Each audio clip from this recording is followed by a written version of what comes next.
So after today, winter sports will officially be over in our area. Winter itself doesn't want to be over, apparently, after all the bleep snow we got this week. Hey folks, we keep it PG on this show, so I have to watch my language and watch my naughty words and everything. Anyway, Embry-Riddle Wrestling is over in Wichita, Kansas today for the final day of the NAIA National Tournament, with the Eagles in 4th place after finishing round 1 yesterday. So good luck to those guys. Basketball came to an end in our area this week with the Bradshaw Mountain boys falling in the Final Four of state to Peoria, who went on to beat Deer Valley Thursday in the 4A Conference State Championship.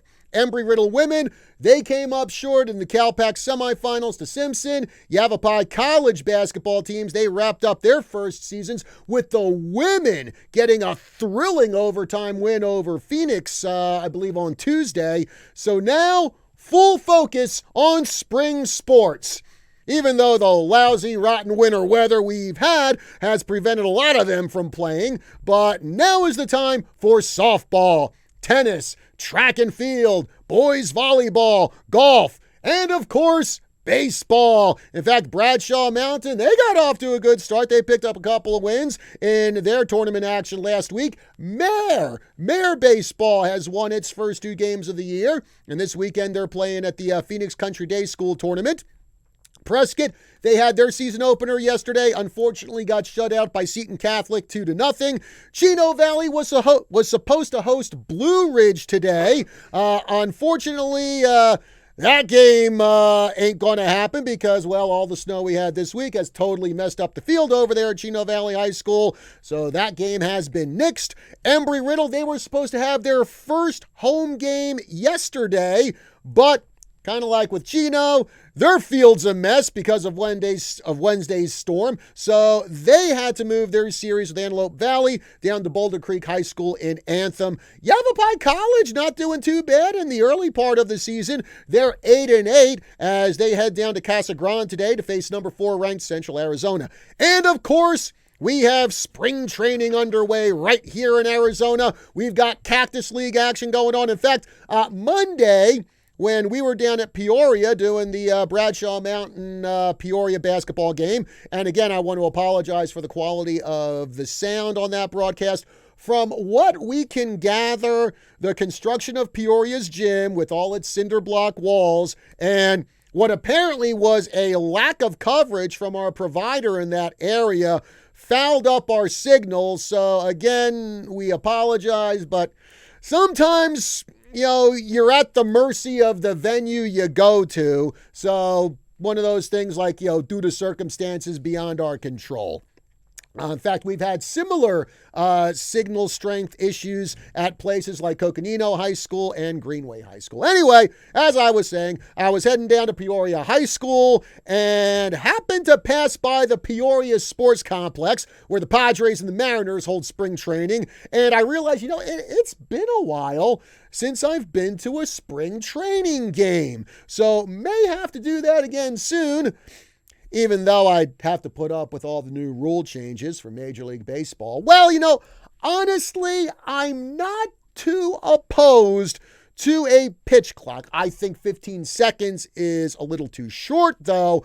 The bigger bases, I think that's just dumb. No good reason to do that, in my opinion. Banning the shift, also stupid, and all because players got butt hurt when you told them to do what most players have been able to do since baseball was invented, adjust their approach to the plate. Or as one of the top players at the turn of the 20th century, Wee Willie Keeler said, hit them where they ain't. I believe it was Wee Willie Keeler who said that. But that's not a lot of the new breed of baseball fans, well, they're not going to care to hear something like that because they believe that no one who played the game before 2010 was any good. And this was a week where that train of thought just really honked me off. Now, one of the baseball Facebook pages I subscribe to had a couple of posts involving Ichiro Suzuki and Lou Brock, 2 of the best at their craft to ever play the game. Well, The person who posted about Ichiro Suzuki claimed he was not as great a player as we think. Why is that? Because there were a lot of other right fielders throughout baseball history who had a higher OPS plus than Ichiro. Like, really?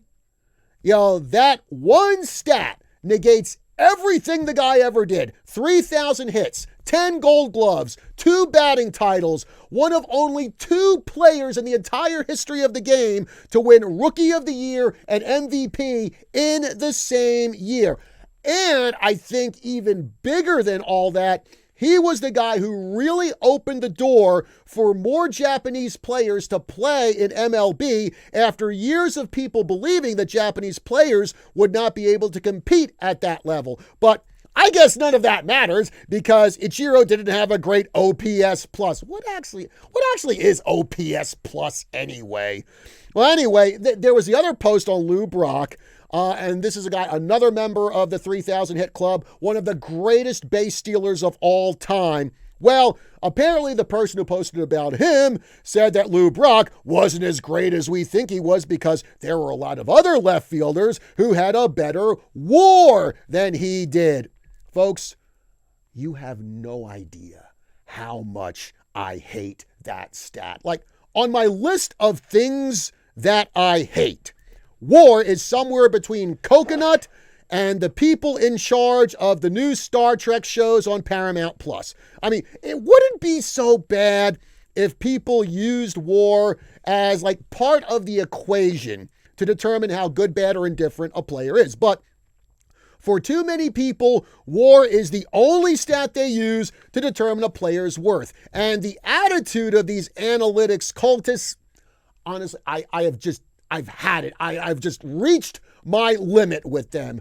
I've had it with their arrogance. I've had it with their condescension. I've had it with their intolerance of anyone who disagrees with them or criticizes the new rule changes in baseball. I mean, when I was growing up, I ran into people who didn't like the designated hitter, people who didn't like the fact that the leagues were chopped up into divisions. Heck, when I got into college, or after I got out of college, actually, I wasn't all that thrilled with interleague play. I wasn't all that thrilled with the whole wild card concept for the playoffs, but I didn't throw tantrums about it. I didn't insult people who were in favor of those things. I said my piece about it. They said their piece about it, and it ended with, well, you know what? We're going to have to agree to disagree. And we went on our separate ways with no animus toward each other. I know, what a concept, especially in current year. Now, you tell these analytics cultists that you don't like WAR or OPS or whatever stat made up in some calculus class, and it's, well, you just don't understand. You're too old. All the stats that people used to determine how good a player was for the past 150 some years are irrelevant. So shut up and get on board. And if you don't like it, don't watch the game. Man, that is what really drives me insane. They don't want their precious analytics questioned. Well, if you think stuff like WAR and OPS plus or whatever is so important and so great, you should be able to defend your position in a rational manner instead of whining and telling people to shut up and that they should just go away because baseball is better now and you're just too old and too dumb and too nostalgic to appreciate it. But then again, it takes an adult to do something like that. Man, between Rob Manfred as commissioner, these analytics wackos who've taken over the sport, and MLB getting way too political, makes it really hard to be a fan of the sport, let me tell you.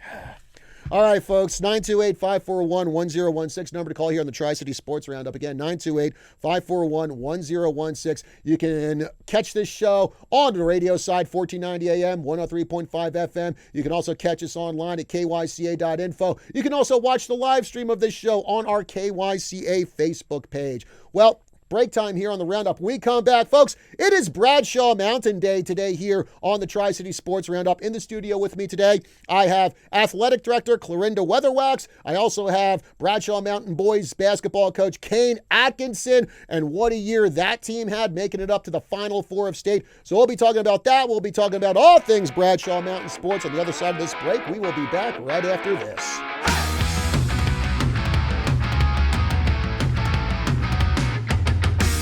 Hey folks, we're back here on the Tri-City Sports Roundup. John Rust with you here this morning. Joining me in the studio today, well, like I said, it's Bradshaw Mountain Day here today on the show. I have Athletic Director Clairinda Weatherwax. I have boys basketball coach Kane Atkinson. Hey folks, good morning. Thanks for joining us here on the show today. Good morning. Thanks for having us. Thanks, John. Appreciate it. So, Coach, I'm going to start with you here because, of course, this was the week that the season wrapped up for Bradshaw Mountain boys basketball.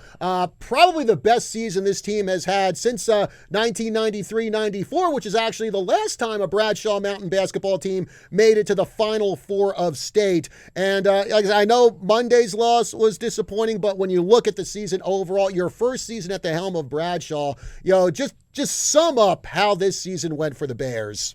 I think it was very special. It was very special for me. It's a really good group of kids. I couldn't be more proud of them. I thought they did a really good job of buying in from day one. And, starting from June 1st, it was a lot of work. It was a lot. A lot went into the season, and I'm very appreciative for the opportunity and just having the kids that we have at Bradshaw, is just a very awesome experience.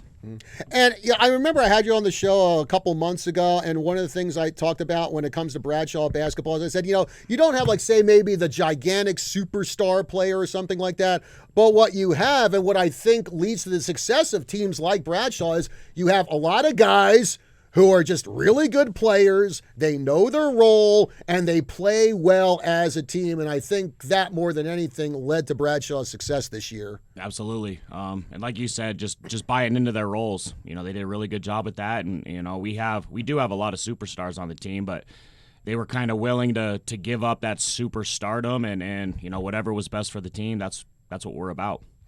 So, Clairinda, for yourself, and you've seen quite a few Bradshaw Mountain teams, through your years as athletic director. But, what maybe stood out to you this year with the boys basketball team for Bradshaw? It was already kind of hit on. To me, it was that team concept. I really saw them gel very well together. It wasn't like you saw a basketball game and you expected that one player to come out and make all the points for the team. It was when one player couldn't make a shot, the other team member stepped up, or they were always willing to pass the ball for that better shot to be taken. There was so much unselfishness going on with our team that I think really helped get them where they got to go. Mm-hmm. And again for Bradshaw boys this year, making it to the Final Four, and I think one of the things that really impressed me this year is just the support that they got from fans, the student section.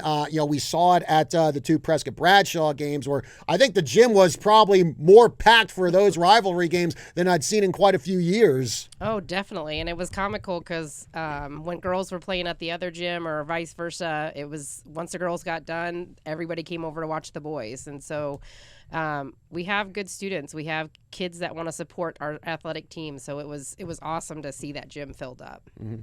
And then, of course, coach for Bradshaw this year, some great awards coming the way of your guys. Ben Wilder, kind of the guy, maybe you could call him jack of all trades, master of none, but, maybe master of quite a few probably would be a better term. But Ben Wilder, didn't score as much as we've seen him in the past, but region defensive player of the year and all the other things that he did to help out that team. Man, oh man. Ben Wilder is a very special young man. He's going to be very successful with whatever he chooses to do. And I couldn't be more proud of Ben. He's probably one of the, best kids that I've, had the privilege to coach. And, there's not enough good things that I can say about him.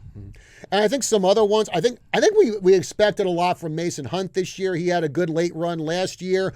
He became one of your leading scorers. But then you look at some of the other guys who maybe we haven't heard a whole lot about the last year or two, but guys like Amari Lawrence and Reed and Dante Landis, really stepping up their game and coming through for you. Yeah, they did a great job. Again, it just kind of goes back to just their willingness to buy in and to put the team first rather than their own individual statistics or accolades or whatever. So again, just not enough good things to say about all those kids. They did a really good job and they worked their butts off, and I feel like the results really showed the work that we we put in.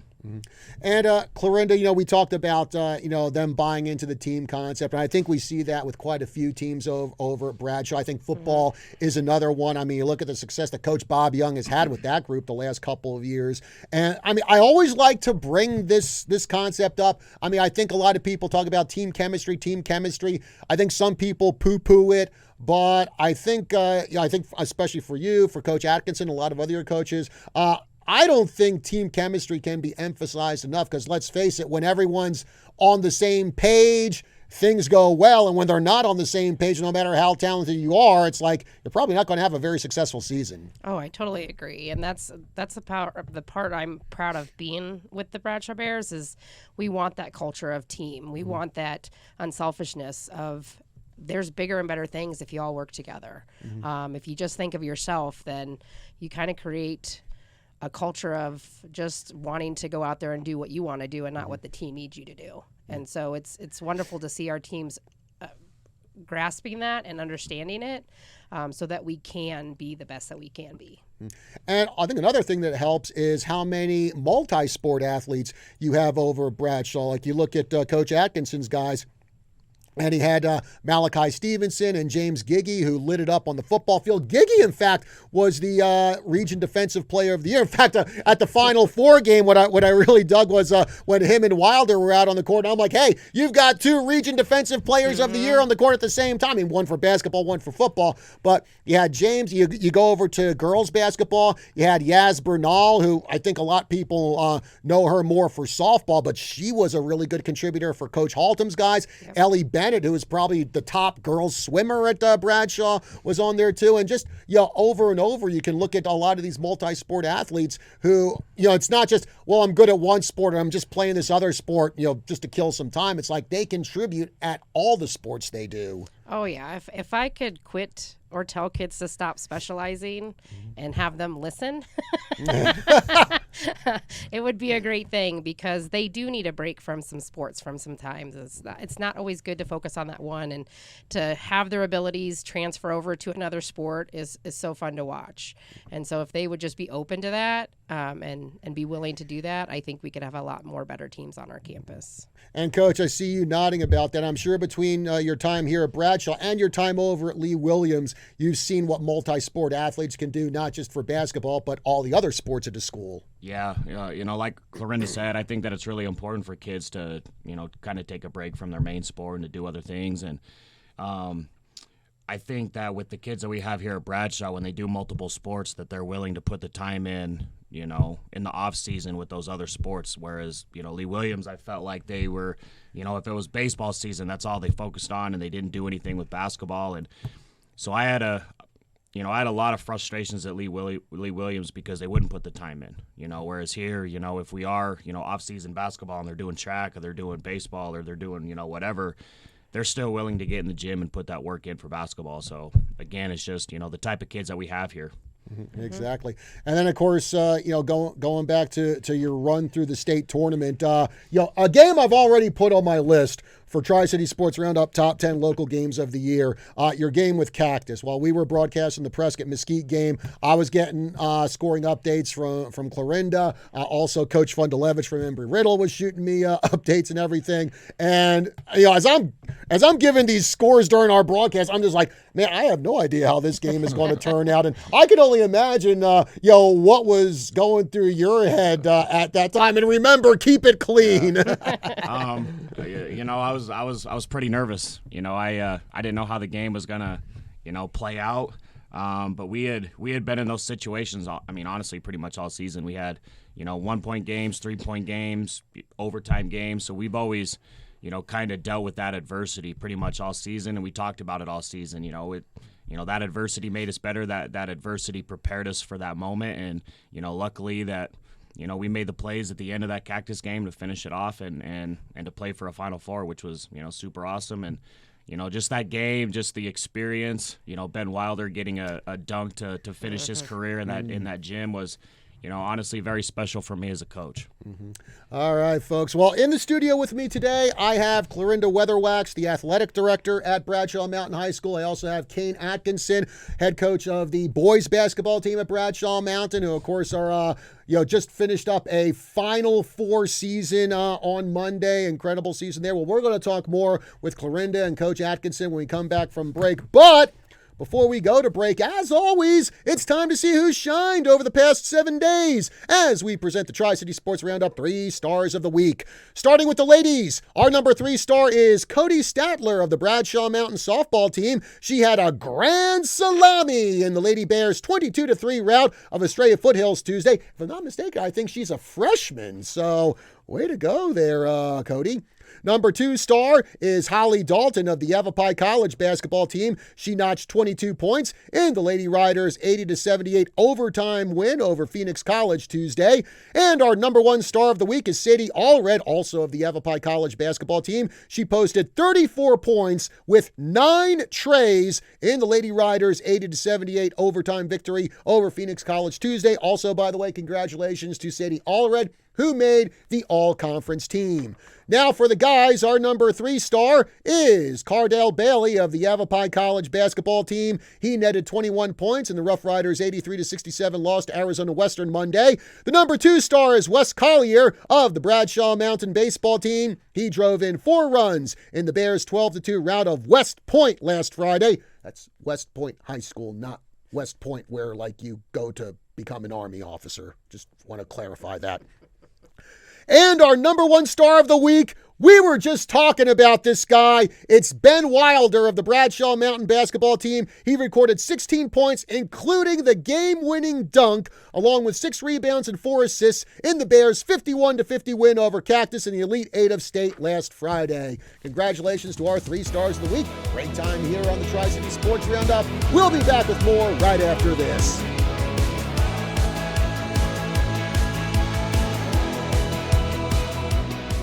Welcome back to the Tri-City Sports Roundup. John Rust with you here. Hey, on the radio side, you just heard we had Yaz Bernal on there, bringing us back from break. And Clairinda, I got to go over to you because yesterday there was a big event over at Bradshaw Mountain High School as 4 of your athletes signed to go to college. Yaz Bernal was one of them. And boy, oh boy, I'll tell you what, Yaz is going off to probably one of the best junior college softball programs in the country, and that is Phoenix College. So definitely a big accomplishment for that young lady. Oh, definitely. Just to have all 4 of those athletes signing yesterday, it's one of my favorite moments of being an AD is to share that, to know very few actually get to go on to college and play their sport that they love doing. And so yesterday was a special moment with all those athletes. They're all great athletes, and they're great people. And so it's nice to see that they get to continue on and play.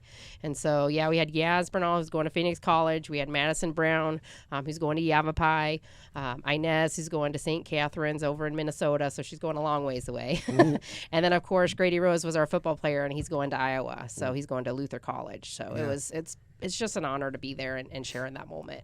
Oh, yeah, definitely. Like we were talking about, Yaz, a 2-sport athlete, does very well in both sports. I believe Madison and Inez, they're strictly softball, but, I know Inez did really good. I think this is Madison's first year playing for Bradshaw varsity, though. Yeah, I can't remember the school, but I believe the school closed down, and then she had to find a different home.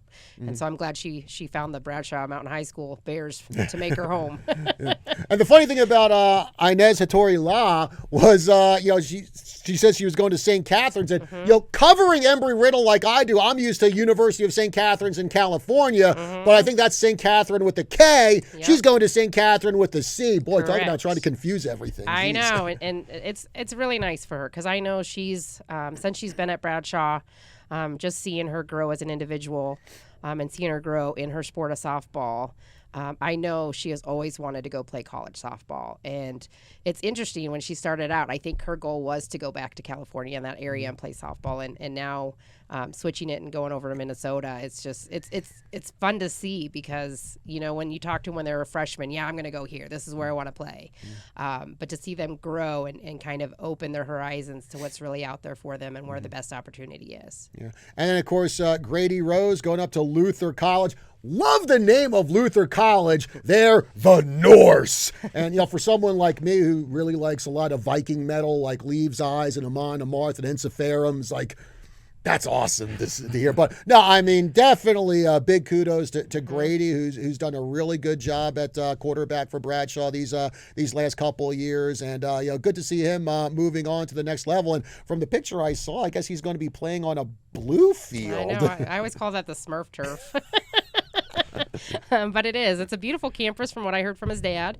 And I'm glad he found a home as well, because I know he was searching when I talked to him early on this year. He's just like, I just can't. I'm trying to figure out the right place. And sometimes it's hard, because as an athlete, when you make that decision, it's big, because it can be either close to home or far away. And you want to make sure it's the right fit. And so he took his time and wanted to make sure he found the right place for him. And I think he did. Mm-hmm. And Coach, for your guys, I mean, this was a pretty senior-heavy team you had this year, so a lot of them will be moving on. So any word if any of your guys might be playing at college next year? Yeah, I know Ben Wilder, Amari, and Dante, they all have been offered by Yavapai. I know that Ben is going to be talking to some schools here in the next couple of weeks, and then same with Dante.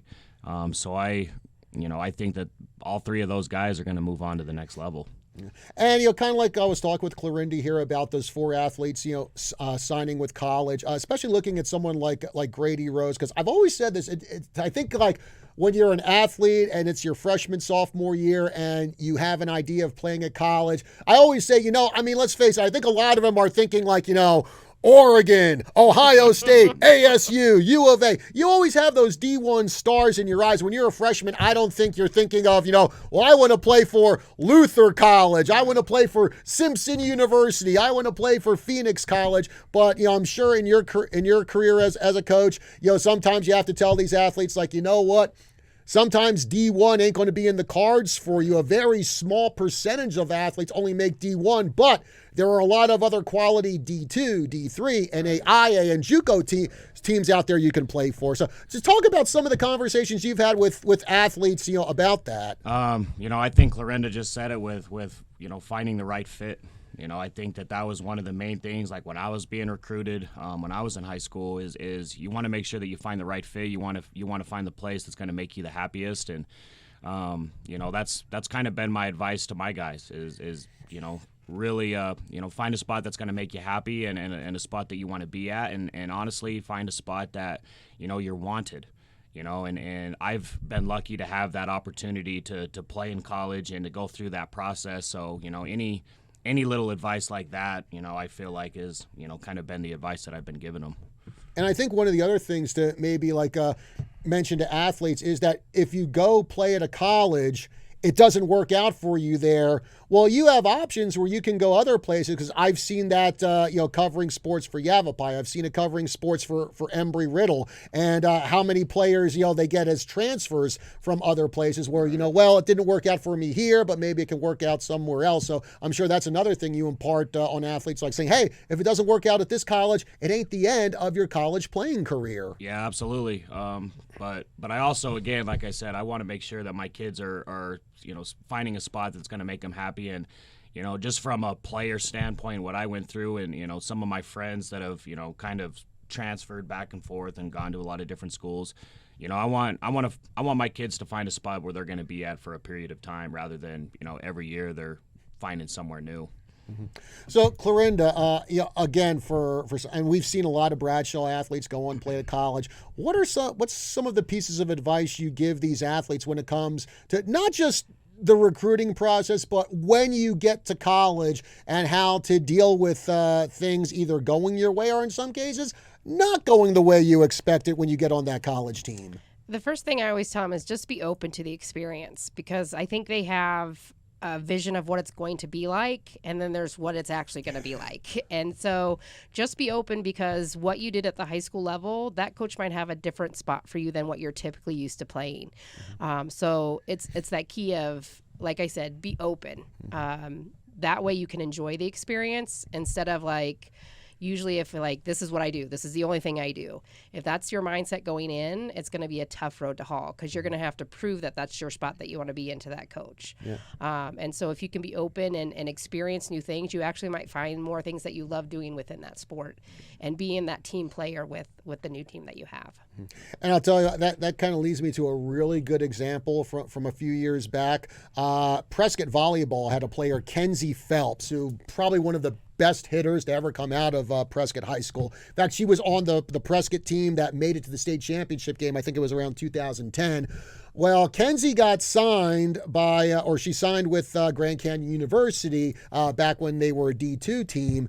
And when she went down there, I mean, here was like one of the most tremendous hitters you've ever seen. She gets down to Grand Canyon University and the coach is like, yeah, I want you to be a libero. And Kenzie was like, what are you talking about? A libero? Are you kidding me? Mm-hmm. And I remember interviewing her, and she said at first she was absolutely resistant to that idea. Then she started playing, and she realized she loved the position. She wound up being the all-time dig leader at Grand Canyon University. Now she's actually on the professional beach volleyball tour. So again, I think that's a great example. Like you were saying, it's like, hey, the expectations you have at college might not be what actually happens, but sometimes you can make the most of it like Kenzie Phelps did. Exactly. And that's what makes it a better moment because, like you said, look where she's at now compared to if she just said, nope, I'm not playing that position. And Coach, well, now that basketball season's wrapped up for you, like I said, this was a pretty senior-heavy team. You got a lot of holes to fill next year. So what will Bradshaw Mountain basketball look like in 2023, 2024? Hopefully, it looks very similar to this year. We're gonna have guys that are, we already got guys that are in the gym. There's really no downtime for us when it comes to basketball. I mean, we're pretty much year round. Coach Othon had talked about, some club stuff this summer. And, so we got guys, rearing to go. I think that they're motivated just by, the success that we had this season, losing in the Final Four. And, I know that a lot of guys that we have, want that moment again. And so we do got some holes to fill, but again, we got guys that are experienced and willing to put the time in. And it's going to be no different next year. We're going to work hard and when I say work hard, we're going to try to work harder than everybody. And, those holes are, hopefully going to be pretty easy to fill. So, Clairinda, I mean, we spent a lot of time talking about the boys basketball team here, but there were a lot of other winter sports teams that did very well this year. Girls basketball, I think they started off a little slow, but they came on strong in the end. They qualified for the state play-in round. Bradshaw Mountain had girls soccer had some issues with injuries, but it looked like, there were a few games where they really did well. They were really in it. The wrestling team had some pretty standout guys like Orlando Asher King, and of course the boys soccer team. I mean, what a season that Coach Rice put on. So overall, it was a pretty good winter season over at Bradshaw Mountain. Oh, it definitely was, and that's what makes my job fun is just sharing those experiences with those kids and those coaches. And it was great. I mean, wrestling, we moved up a division, so it was a new kind of arena for us, but Coach Nolet, he's one of the most organized coaches that I know, that he was scoping out that division to know who were the tough teams, who did he need to really wrestle well against, and really pulled it out. And they ended up being third in their section. So for us moving up to a tougher division and doing that well, he's got it mapped out. So that was good. Boys soccer, oh goodness. I'm so proud of those boys. I have a little special kinship to those guys because 2 years ago, so we didn't have a coach to start off with, and I met with them, and they just pleaded with me we want a season. And so I said, okay, it'll be me for a while until hopefully we can find someone. And so Coach Sterling helped me out, and Coach Young helped me out until we found a coach. And just seeing what they've done for them to have that kind of season that they had, I'm so proud of those guys. And our girls teams, even though they didn't make it past the play-ins or get to the play-ins, it's fun watching them play. It's fun watching them grow. And as an AD, that's what I expect most out of my coaches, is to make those teams grow. They don't have to make it to the state playoffs. They don't have to make it to the state championship. But if I can see those kids enjoying the sport and becoming a better athlete and a better bear representing our school. That's what makes me the proudest. Yeah. And now, of course, we're into spring sports, even though it doesn't feel like spring at all, especially this week. Jeez. But, like I said, baseball got off to a good start at the tournament they were in last week. I think, in fact, I ran into Coach Bundrick down at the Final Four game, and he was saying, I was like, we don't know what we're doing as far as games this week with all the weather. No. But, they look to be in good shape. It looks like softball is going to be in good shape. Kind of like I said on 3 Stars of the Week, they had a great season opening game. I think they're down at Paradise Honors today. Yep. Track and field is in action today. Looks like the tennis teams are off to a pretty good start. So it looks like, and I think he's still working on the boys volleyball team as well. So we are. Yeah. It's spring has started, even though, like you said, it definitely doesn't feel like it. Probably won't until probably May, where we actually feel that warm weather and get to take our coats off and enjoy the outdoor sports. But we have some really good coaches that are really working with our players, and boys tennis, who you don't hear a lot about. They went to their first invite this season, ended up coming in third. They're taking care of business. My track coach is so excited for this season to see what's happening, and he's already planning on who can make state. So it's just wonderful to see. I mean, hopefully, I know last year baseball and softball were both ranked 8th to finish their season to make it to the state, and I'm hoping they'll do even better this year. So.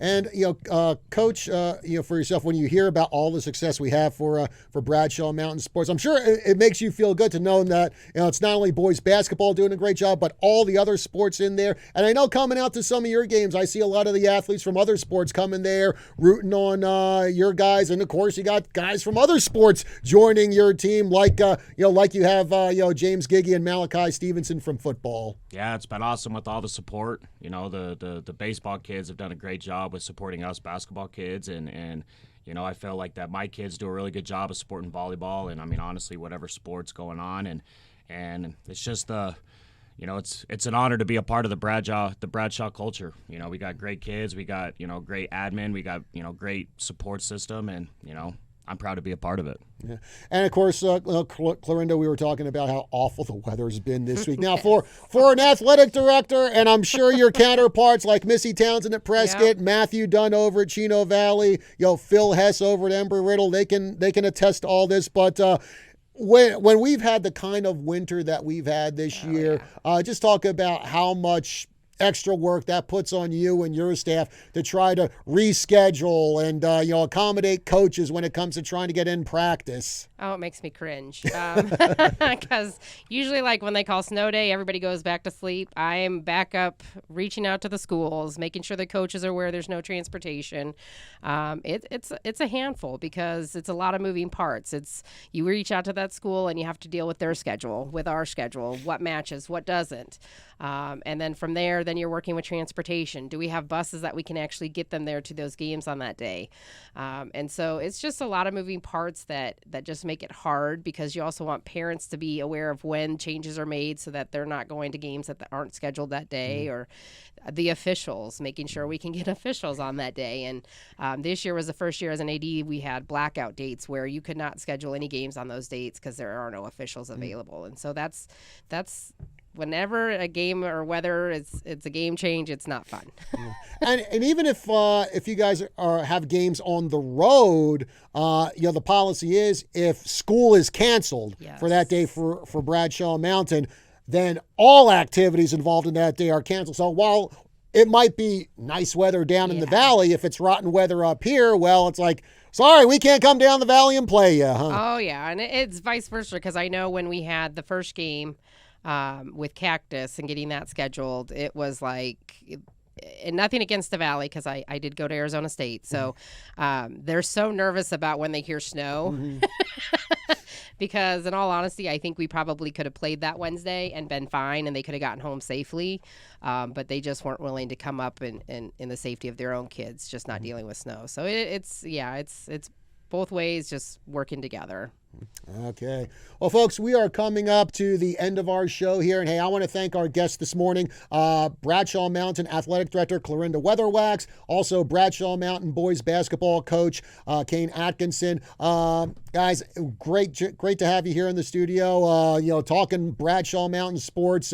Again, great season for the boys basketball team. Looks like just great seasons around for a lot of Bradshaw Mountain teams, and certainly looking forward to seeing what the Bears are going to be doing for all their teams here in the spring. So, Clairinda, Coach, thanks for coming in today. Appreciate it. Thanks for having us. Yeah, thank you very much. Go Bears. All right, go. Yeah, and like I said, we got Bradshaw Mountain softball in action today down at Paradise Honors. So best of luck to them with 3 of their ladies signing for college. And, of course, folks, keep it here on KYCA for all the latest in news, sports, and talk. And, hey, if you miss any of our news or sports stories, go to kyca.info and just click the news link. That'll take you there. Also, be sure to check out our YouTube channel, KYCA Digital, where you can catch editions of my podcast, Rust Rants. This week, some of the things I was talking about, one was the coach at the high school in Virginia who jumped over the bench and actually attacked a fan. So you want to check that out. And also